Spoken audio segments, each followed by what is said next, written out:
ओम श्री गुरुवे नमः। आज हम 21 दिवसीय मौन साधना की बात करेंगे कि किस प्रकार से आपको करनी चाहिए। इस साधना को करने से अत्यंत लाभ हैं। इसे आप अपने जीवन में ज़रूर करके देखें। चलिए प्रारंभ करते हैं। 21 दिवसीय मौन।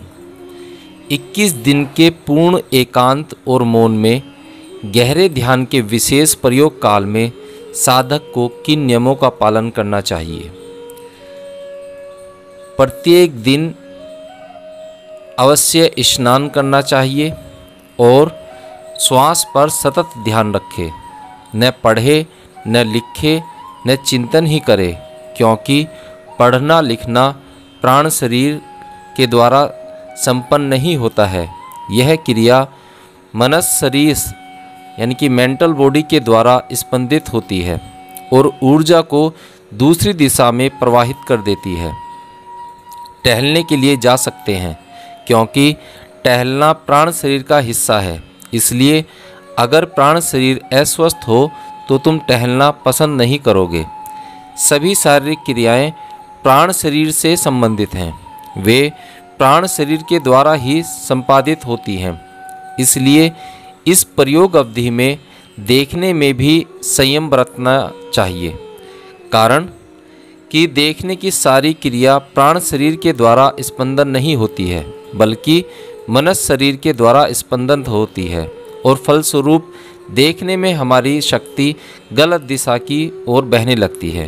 क्योंकि जब हम कोई चीज़ देखते हैं तो उससे विचार उत्पन्न होते हैं, विचार होते हैं तो उससे मन जो है उसके बारे में सोचने लगता है।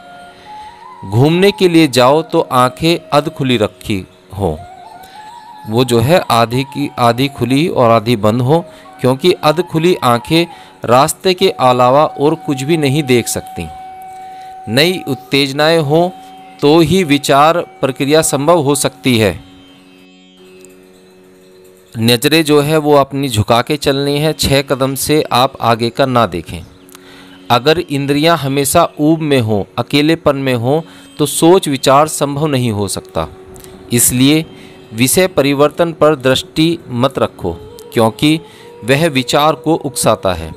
तुम्हें निरसता के प्रवेश में ही रहना चाहिए, मात्र एक कमरे में, ताकि निरंतर वही फर्श दिखाई पड़े। वह बिल्कुल निरस और ऊबने वाला होना चाहिए, ताकि विचार को सक्रिय होने का मौका न मिले। तो उस हालात में तुम कुछ सोच ही नहीं सकते। विचार के लिए नई उत्तेजनाएं आवश्यक हैं। चिंतन हमेशा कुछ नए की अपेक्षा रखता है, ताकि विचार निर्मित हो सकें। इसलिए साधक को ऐसा मौका नहीं देना चाहिए। किसी भी व्यक्ति को मत देखना, तब विचार सक्रिय नहीं होंगे, क्योंकि टेबल, कुर्सी या बिस्तर के साथ तुम संवाद नहीं कर सकते। लेकिन अगर किसी व्यक्ति को देखते हो, हालांकि उससे बात भी नहीं करते, तो भी विचार सक्रिय होने लगते हैं, क्योंकि उससे संवाद संभव है। हर क्षण अपनी श्वास के प्रति होशपूर्ण रहो, ताकि तुम्हारी पूरी ऊर्जा एवं ध्यान बाह्य वस्तु पर न होकर भीतर श्वास पर हो।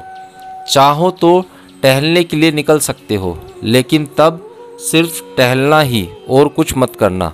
सिर्फ टहलने से ही प्रयोजन रखना, इससे लाभ होगा। प्राण शरीर के अलावा अन्य किसी भी शरीर से संपन्न होने वाली क्रियाओं में संलग्न नहीं होना चाहिए।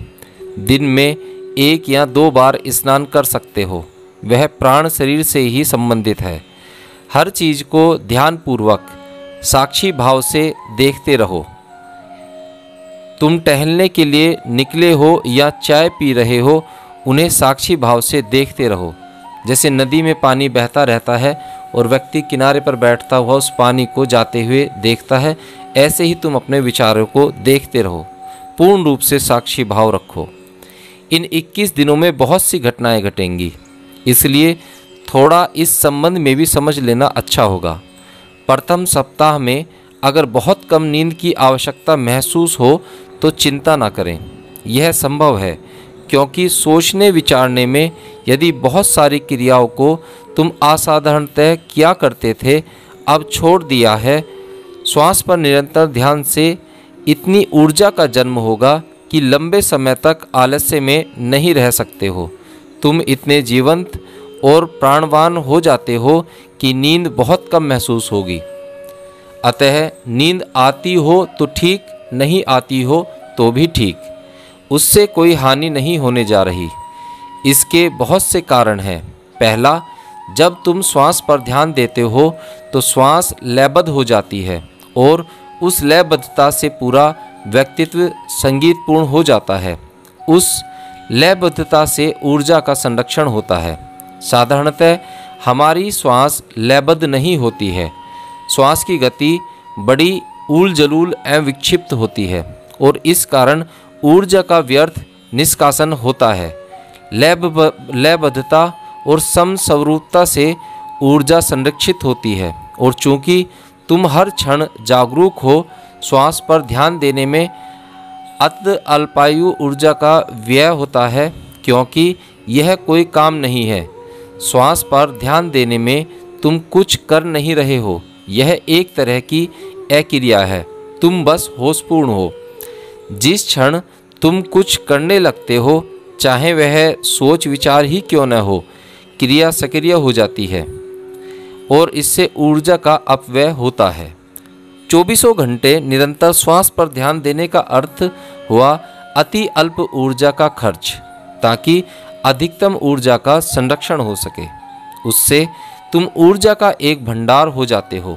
यदि ऊर्जा कुंडलिनी जागरण में काम आएगी, अन्यथा हम शक्ति का अपव्यय कर करके इस मामले में बिल्कुल दीनहीन हो गए हैं। और तब कुंडलिनी के यात्रा पथ से जब ऊर्ध्वगमन के लिए हम कोशिश करते हैं तो इतनी ऊर्जा ही नहीं होती हमारे पास कि ऊपर की ओर यात्रा कर सकें। नीचे जाने में कोई बहुत ज़्यादा ऊर्जा की ज़रूरत नहीं है, पर ऊर्ध्वगमन के लिए ऊर्जा के एक विशाल भंडार की आवश्यकता है।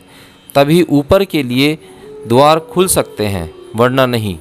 इसलिए जिनके पास बहुत थोड़ी ऊर्जा शेष रह गई है, उनके लिए एकमात्र काम वासना का ही द्वार खुला है। हम सोचते हैं कि कामुक व्यक्ति बड़ा ऊर्जावान होता होगा, जो कि बिल्कुल गलत है। अति ऊर्जावान व्यक्ति कामुक कभी नहीं हो सकता, क्योंकि तब उसकी जीवन शक्ति ऊपर की ओर यात्रा करने लगती है। कामुकता भी शक्ति है, पर बहुत अल्प मात्रा की। उससे तुम ऊपर नहीं उठ सकते, सिर्फ नीचे ही जा सकते हो। उस हालत में सिर्फ अधोगमन ही एकमात्र संभावना बचती है, क्योंकि ऊर्जा कहीं न कहीं जाना चाहेगी, वह एक जगह स्थिर नहीं रह सकती। ऊर्जा का स्वभाव ही गतिशील रहना है, इसलिए अगर वह ऊपर नहीं जा सकती तो नीचे जाएगी ही, इससे अन्यथा कोई उपाय नहीं है। अगर वह ऊपर की ओर यात्रा करने लगती है तो नीचे का द्वार स्वतः धीरे धीरे बंद होने लगता है। इसलिए श्वास पर ध्यान देकर तुम अपनी सारी क्रियाओं को इनकार कर देते हो और इस प्रकार ऊर्जा इकट्ठी होती है। दूसरी बात, सिर्फ होश और जागरूकतापूर्ण जीवन ऊर्जा को ओजपूर्ण बनाने में काफ़ी मदद पहुंचाती है। यह ठीक वैसा ही है जैसे कि अगर तुम एक समूह का ध्यान पड़े तो तुम शायद जीवंत महसूस करते हो और आलस्य विदा हो जाता है। क्यों? नेता अपने को बड़ा प्राणवान अनुभव करते हैं, क्योंकि एक समूह का बराबर उन्हें ध्यान मिलता रहता है। उनकी ओर देखने मात्र से ही उन्हें शक्ति उपलब्ध होती है। जिस क्षण से लोगों का ध्यान मिलना उन्हें बंद होता है, वे मात्रप्राय हो जाते हैं। नेता होने का जो सुख है वह यही है कि समूह द्वारा ध्यान दिए जाने से वे ज़्यादा जीवंत और प्रफुल्लित अनुभव करते हैं। ऐसा इसलिए होता है क्योंकि जब बहुत से लोग तुम्हारी ओर देख रहे हैं तो तुम स्वयं सावधान और जागरूक हो जाते हो। वही जागरूकता जीवन ऊर्जा को उत्पन्न करती है। इसलिए जब तुम अपनी श्वास के प्रति जागरूक होते हो तो उससे तुम्हारी जीवन ऊर्जा का भीतरी स्रोत स्पंदित होता है। इसलिए जब निद्रा समाप्त हो जाए तो चिंतित मत होना, और अगर किसी ऐसी चीज़ की वजह से तुम्हारे मन में उथल पुथल होने लगे जिसके बारे में तुमने कभी सोचा ही नहीं था, तो भी इसके लिए चिंता मत करना, उसे साक्षी पूर्वक देखते रहना। अचेतन में जो कुछ दबा पड़ा है वह मुक्त होगा और मन के ऊपरी सतह पर आएगा। बाहर फेंके जाने से पहले उसे मन के चेतन भाग में आना ही होगा। अगर उसे दबा दोगे तो वह फिर अचेतन में चला जाएगा। अगर उसका अनुसरण करोगे तो उससे व्यर्थ ही शक्ति का अपव्यय होगा। इसलिए निरंतर श्वास पर ध्यान रखना और पृष्ठभूमि में जो कुछ भी दिखाई पड़ता या अनुभव में आता हो उसे उदासीन भाव से देखते रहना। उन चीज़ों के प्रति बिल्कुल उदासीनता का भाव रखना, मानो उनसे तुम्हें कोई मतलब ही नहीं है। और श्वास पर हमेशा ध्यान रखना। श्वास पर ध्यान तुम्हारी जागरूकता का केंद्र होगा और परिधि पर बहुत सारी घटनाएं घटती रहेंगी। वहाँ पर विचार होंगे, कंपन होंगे, लेकिन परिधि पर ही, केंद्र पर नहीं। केंद्र पर तो सिर्फ श्वास पर ध्यान रखना। जैसे कि तुम मुझे सुन रहे हो और मेरी आवाज़ तुम तक पहुँच रही है, पर यह आवाज़ मूल ध्यान क्षेत्र के अंदर नहीं है। तुम मुझे सुन रहे हो, यही केंद्र पर है। आवाज़ तो परिधि पर, बाहरी सतह पर सुनी जा रही है। अवचेतन आवाज़ को सुन रहा है। तुम इस तथ्य के प्रति चेतन हो सकते हो। जब तुम इसके प्रति चेतन नहीं हो तो अवचेतन का इस पर भी ध्यान है। यह वहाँ है। बहुत सी चीज़ें तुम्हारे ध्यान में आएंगी, वैसी चीज़ें जो कि मूर्खतापूर्ण प्रतीत होंगी, जो कि अविश्वसनीय होंगी, अतार्किक होंगी, काल्पनिक, दुख स्वप्न आदि प्रतीत होंगी। पर तुम अपनी श्वास को ही देखते रहना और इन मूर्खतापूर्ण चीज़ों को उभरने देना, उनके प्रति बस उदासीन रहना। ठीक उसी तरह जैसे कि सड़क पर अनेक लोग गुजर रहे हैं और तुम भी उस रास्ते से गुजर रहे हो, पर उन सब से तुम्हें कोई प्रयोजन नहीं है। और तब इन भाव चित्रों से तुम मुक्त हो जाओगे, उनका रेचन हो जाएगा और प्रथम सप्ताह के बाद तुम पर एक बिल्कुल ही नई शांति का आविर्भाव होगा। क्योंकि जब तक अचेतन का पूरा निष्कासन नहीं हो जाता, हम कभी भी पूर्ण मौन को अनुभव नहीं कर पाते। जिस क्षण यह अचेतन निष्कासन के बाद हल्का होता है, उसके बाद अचेतन के भीतर कोई शोरगुल नहीं बचा रहता। उदास या विषाद का कोई भाव गहरे अचेतन में कहीं दबा पड़ा होगा तो वह बाहर आएगा और तुम बिल्कुल आंदोलित और उद्विग्न कर देगा। वह मात्र एक विचार नहीं होगा, बल्कि वह तुम्हारी भाव दशा होगी। बहुत सारी चित्त दशाएं उभरेंगी। कभी बड़ी प्रफुल्लता का अनुभव होगा तो कभी उदासी का। ये भाव दशाएं हैं। तो जिस तरह विचारों के प्रति तुम उदासीन हो रहे हो, उसी तरह इन भाव दशाओं के प्रति भी उदासीन रहना। उन्हें आने जाने देना। वे स्वतः आएंगी और चली जाएंगी। उनके चलते कोई चिंता की जरूरत नहीं है। वे भी अवचेतन में दबे हैं और उनका निष्कासन होगा। तब उसके बाद कुछ अज्ञात अनुभवों की घटनाएं घटेंगी। इस प्रयोग में बहुत कुछ संभव है।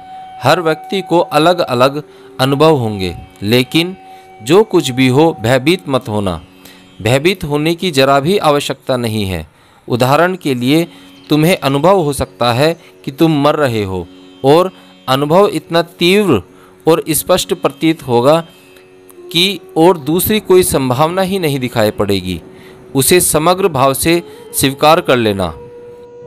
विचार, भाव दशाएं, अनुभव, ये सब बड़े तीव्र और सत्य प्रतीत होंगे। इन्हें स्वीकार कर लेना। अगर अनुभव हो कि मृत्यु आ रही है तो उसका स्वागत करना और श्वास पर ध्यान रखना। अनुभूतियों के प्रति उदासीन रहना कठिन है, पर विचारों और भाव दशाओं के प्रति तुम उदासीन रह सकते हो। यह सब घटित होगा। ऐसा लगेगा कि मृत्यु आ रही है। अब सिर्फ एक क्षण की बात है कि तुम करोगे। यह इतना तीव्र होगा कि चारों ओर से यह तुम में प्रवेश करेगा। हर चीज़ इस घटना के लिए तत्पर और सहयोगी प्रतीत होगी और इससे निकलने का कोई रास्ता नहीं सूझेगा। इसलिए इसे स्वीकार कर लो, इसका स्वागत करो, और जिस क्षण तुम इसका स्वागत करते हो तुम उसके प्रति उदासीन हो जाते हो। अगर उससे लड़ने और उसे रोकने की कोशिश करते हो तो हर चीज़ विकृत हो जाएगी। मृत्यु का अनुभव होगा। कभी कभी लगेगा कि तुम अस्वस्थ हो गए हो। तुम वस्तुतः बीमार नहीं हो। यह अस्वस्थता का भाव भी अवचेतन में दबा है, जो कि अब स्वतंत्र होकर निष्कासित हो रहा है। इसलिए बहुत तरह की बीमारियों का अनुभव होगा जो एक क्षण पहले बिल्कुल अज्ञात थी। उनके प्रति भी उदासीनता का भाव रखो और श्वास पर ध्यान रखो। किसी भी विचार, गतिविधि, भाव या घटना में श्वास पर ध्यान अवश्य रखना चाहिए। इस एक सप्ताह के बाद कुछ मानसिक अनुभूति होंगी। शरीर काफ़ी विशाल लग सकता है या बिल्कुल छोटा लग सकता है। कभी ऐसा भी प्रतीत हो सकता है कि शरीर है ही नहीं। इस शरीर शून्यता के बोध से भयभीत मत होना। कभी ऐसे क्षण आ सकते हैं कि तुम महसूस ही नहीं कर पाओगे कि तुम्हारा शरीर कहाँ पर है। कभी कभी शरीर तुम्हारे सामने दिखाई पड़ सकता है, बैठा हुआ, लेटा हुआ, पर इससे भयभीत मत होना। बिजली के झटके जैसा भी कभी अनुभव हो सकता है। प्रत्येक बार जब कोई नया चक्र खुलता है तो बिजली के झटके सदृश अनुभव होगा और पूरा शरीर आंदोलित होगा।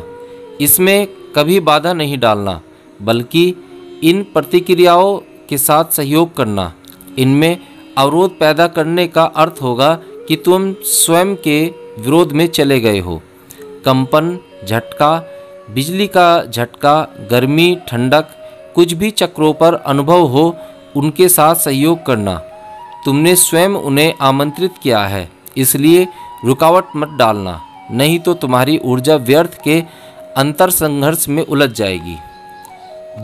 दूसरे सप्ताह के बाद जो भी घटनाएं घट रही हैं उन्हें उदासी भाव से देखते हुए अगर तुम श्वास पर ध्यान देते रहे, सारी मानसिक अनुभूतियों को अगर स्वीकार करते हुए सहयोग किया, तो तीसरे सप्ताह में पूर्ण शून्यता का भाव होगा।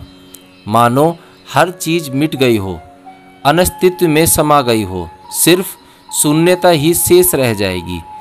तीसरे सप्ताह के बाद तुम्हें लगेगा इससे बाहर न जाएं, और पहले सप्ताह के बाद लगेगा कि प्रयोग को छोड़कर चले जाएं, इस ध्यान को छोड़ दें। प्रथम सप्ताह के बाद यह भाव इतना जोर पकड़ता है कि लगता है कि इस नासमझों से कब निकल कर भागें, पर इस पर कभी ध्यान मत देना। 21 दिनों के लिए कहीं नहीं जाना है। एक बार निश्चयपूर्वक अपने मन से कह दो कि 21 दिनों के बाद ही बाहर जाना संभव है, उसके पहले नहीं। 21 दिनों के बाद वाले ये दिन बड़े लाभप्रद होते हैं। अगर तुम आनंद से भरे हो और ऐसा लगता हो कि इसमें कोई व्यवधान न हो, सिर्फ शून्यता और आनंद में ही रहने की इच्छा हो, तो प्रयोग को थोड़ा बढ़ा ले सकते हो। पर 21 दिन के पहले तो किसी हालत में भी इसे नहीं तोड़ना है। कोई अनुभव जिसे तुम लिख लेना चाहते हो, उसे एकांत से बाहर आने के बाद ही लिखना, उससे पूर्व मत लिखना। प्रयोग के बाद 1-2 समय निकालकर बैठना और सारी चीज़ें जो चाहते हो लिखना। 21 दिन के अंदर जो कुछ भी नहीं लिखना है, कुछ याद करने की कोशिश मत करना। जो कुछ भी भीतर घटित हुआ है वह स्मृति में पूरी स्पष्टता के साथ अंकित रहेगा, क्योंकि मन ने इसे स्मरण करने की कोशिश नहीं की है। तुम किसी चीज़ को भूल सकते हो अगर उसे याद करने की कोशिश की हो, पर वैसी चीज़ों को नहीं भूल सकते जिन्हें याद करने की कभी प्रयास नहीं किया हो। तब वह अपने समग्र रूप में तुम्हारी स्मृति में आ जाएगी, और अगर नहीं आती है तो उसका अर्थ है कि वह किसी काम की नहीं होगी, इसलिए उसे छोड़ ही देना। अब व्यर्थ की चीज़ों की स्मृतियाँ तुम में भरी हैं। तुम उसे याद करने की कोशिश करते हो जो कि व्यर्थ है, पर तुम समझते नहीं हो कि वह व्यर्थ है। मन स्वतः ही कार्य करता है। जो कुछ भी याद रखने योग्य है वह सदा ही स्मरण रहता है। इसलिए दिन, तारीख आदि कुछ भी याद करने की कोशिश मत करना, उसकी कोई आवश्यकता नहीं है। जो भी अनुभूतियाँ घटित हुई हैं वह तुम सहज ही स्मरण कर पाओगे। जो कुछ भी याद रखने योग्य है वह प्रयोग से बाहर आने के बाद भी तुम्हारे साथ होगा। इसलिए जाओ और जितनी जल्दी हो सके इस प्रयोग में उतरो। कभी कभी लगता है कि श्वास रुक गई है। ऐसा क्यों होता है? कभी कभी तुम श्वास को अनुभव नहीं कर पाओगे। ऐसा नहीं है कि श्वास चल ही नहीं रही है, पर तुम अनुभव इसलिए नहीं कर पाते हो क्योंकि वह इतनी लयबद्ध हो जाती है कि तुम्हें लगता है कि वह बिल्कुल ठहर गई है। तुम सिर्फ बीमारियों को ही अनुभव कर पाते हो, स्वास्थ्य को नहीं। जब तुम्हारे सिर में दर्द होता है तभी तुम्हें अपने सिर का पता चलता है। उसी तरह से तुम्हारी श्वास इतनी बेसुरी और अस्वाभाविक है कि उसका हमें पता चलता है, वरना उसका अनुभव नहीं होता है। यह जान लेना चाहिए कि स्वाभाविक शांत और लयबद्ध होने के बाद भी श्वास चलती रहती है, तब उसका सिर्फ पता भर नहीं चलता है, पर श्वास जारी रहती है। तुम्हें श्वास पर ध्यान देना है। शुरू में इसका अनुभव होगा, पर धीरे धीरे यह अनुभव कम होता चला जाएगा। श्वास बड़ी सूक्ष्म होती चली जाएगी और उसके साथ साथ स्थूल श्वास पर होश और जागरूकता भी कम होती चली जाएगी, क्योंकि अब तुम्हें सूक्ष्म प्राण पर ध्यान देना है। और तब जैसे ही लगे कि श्वास नहीं चल रही है तो इस आश्वास के प्रति ही होशपूर्ण रहना, इस समरसता के प्रति ही होशपूर्ण रहना। तब होश और जागरूकता और गहराई में प्रवेश करेगी। इसके लिए तुम्हें कोई प्रयास नहीं करना है, बस तुम जागरूक रहो। और अगर ऐसा लगे कि श्वास का अनुभव नहीं हो रहा है तो इस आश्वास की स्थिति के प्रति भी जागे रहो। यह बड़े ही आनंद का क्षण होगा। जागरूकता जितनी सूक्ष्म होती जाएगी उतना ही यह प्राण शरीर के तल पर पहुंचती है। तुम हरदम प्राण शरीर में स्थित नहीं हो। जब तुम अपनी श्वास पर ध्यान देते हो तो सबसे पहले शारीरिक श्वास यानी स्थूल श्वास के प्रति ही जागे होते हो। यह जागरूकता स्थूल श्वास के प्रति, तुम अपने स्थूल शरीर और श्वसन तंत्र के प्रति जागृत हो, पर अब श्वास का यात्रा पथ पीछे छूट रहा है। जब यह सूक्ष्म और संगीतपूर्ण हो जाता है तब तुम प्राण शरीर के प्रति जागरूक होते हो, पर श्वास वहाँ क्रियाशील है। हाँ, यह उतना ज़्यादा नहीं होगा क्योंकि उतनी अधिक श्वास की अब ज़रूरत नहीं है। अगर तुम क्रोध में हो तो ज़्यादा ऑक्सीजन की ज़रूरत पड़ती है। क्रोध में नहीं हो तो उतनी अधिक ऑक्सीजन की आवश्यकता नहीं रहती है। अगर काम वेग से पीड़ित हो तो ज़्यादा ऑक्सीजन की ज़रूरत पड़ती है और इसलिए श्वास तीव्र हो जाती है। इसलिए आवश्यकता अनुसार श्वास की मात्रा घट बढ़ जाती है। अगर तुम पूर्ण मौन हो तो श्वास की जरा भी आवश्यकता नहीं है। इसलिए श्वास उतनी ही चलेगी जितनी की आवश्यकता है। सूक्ष्म से सूक्ष्म, कम से कम, जितने से जिंदा रह सकते हो, और जिंदा रहने के लिए बहुत थोड़े की ही ज़रूरत है।